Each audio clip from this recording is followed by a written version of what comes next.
Assalamualaikum warahmatullahi wabarakatuh. Saya Sari Fitria Anggraini, mahasiswa KKN IAIN Bukit Tinggi.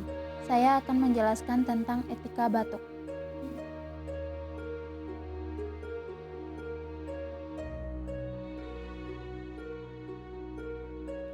Tutuplah hidung dan mulut Anda dengan menggunakan tisu atau sapu tangan. Untuk selanjutnya, gunakan masker.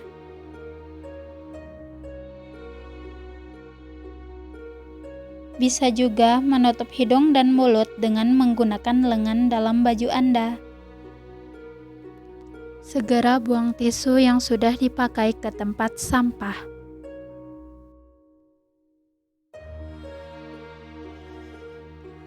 Cuci tangan Anda dengan menggunakan air atau pencuci tangan berbasis alkohol.